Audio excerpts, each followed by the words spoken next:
I'm not a financial advisor. So what we are going to talk today about is mistakes being made in crypto. The 15th of April was the first day I did my first investment. I watched a lot of videos, did a lot of research, but still I made some mistakes. We are bound to make mistakes. Don't be afraid to make mistakes. First of all, I think everyone has made a mistake if you are in crypto.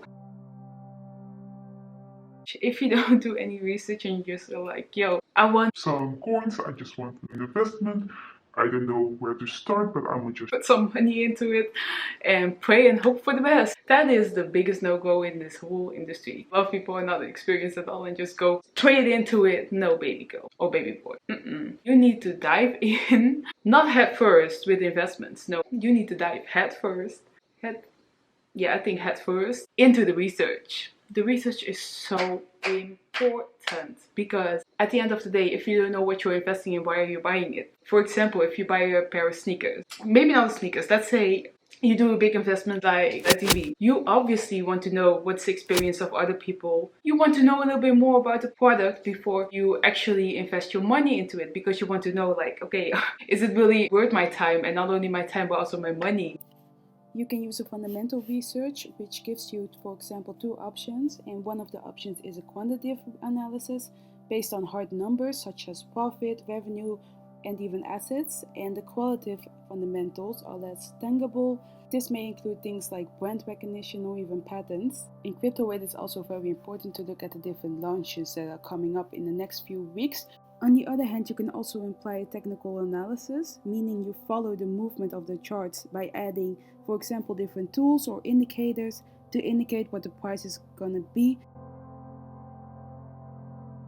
So the second mistake is, let's say you have done your research. You are like, okay, you know what? I know what I'm doing. I know which coins I want to invest in. If you don't have really an investment plan, like, are you gonna DCA or are you just gonna lump sum into this whole market?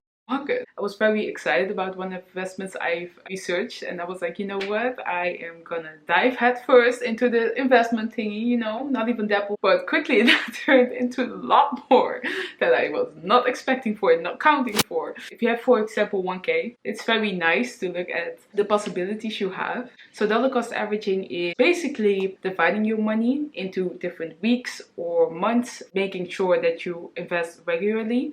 Let's say you want to put $100 into Bitcoin, which is at that time 30K. This will be your average. So every time it goes below 30K, you will feel it definitely harder because it's just one stable average price that you're having. And now let's say you want to put $100 over the course of, let's say, a month. Let's say you DCA twice. So you put twice 50 euros in. So you have one time a price of 30K you're buying in at, and you have a price that you're buying it at 25. So instead of having one stable average, you now have multiple numbers to divide, which means that will be your average. So eventually when you buy it at a higher price, it will have less effect on the average, and your average will be looking better, much better than if you just lump sum into this market. The third mistake, actually, I'm very guilty of in the beginning. Right now, I do hold a little bit better account of everything. But mistake is basically not keeping track of your investment. What I mean by that is, when you buy something, I don't know if that's on all exchanges, but on my exchange, get an overview, but you don't get the total of your investment. You just see the total of your portfolio at that moment. You don't see what you actually put in for amount. So this is how I wrote down my portfolio. So yeah. This was on the 22nd of April, and you see how much I had at the time. So right here, and then you can see how much I had. So for example, I was invested in Holo. This was the first time I actually wrote everything down, clear overview of what I had, and I can show you how it developed. So this one's a little bit more clear. See how much assets I have, how much money I put in. You can see exactly how much everything was at that time, and you can see also the loss or gains. At that time I had 150 gain, and that was after 15 days, so that was pretty nice. 150 euros is not bad. It's really not bad in 2 weeks. Come on now. So it's very important to keep track of all your investments, because otherwise you will not have a clear overview of what exactly you put in. Eventually, when you want to figure things out, like, did I actually have some win or loss, you can just pick up your spreadsheet and you will see everything.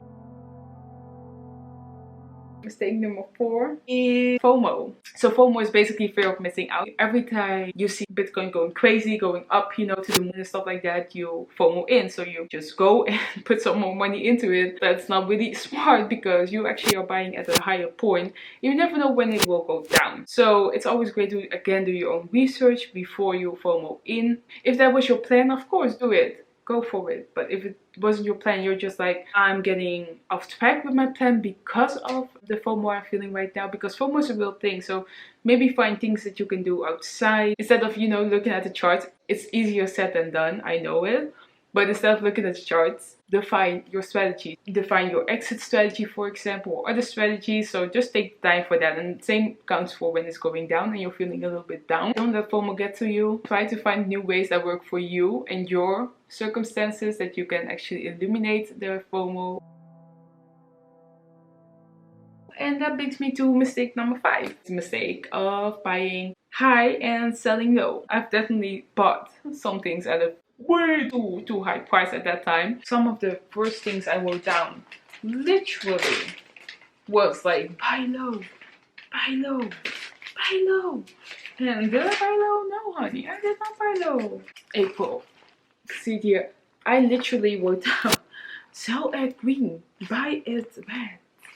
Not knowing what that meant. So let's go right off the bat. Let's jump into it. Let's see what it is about, you know.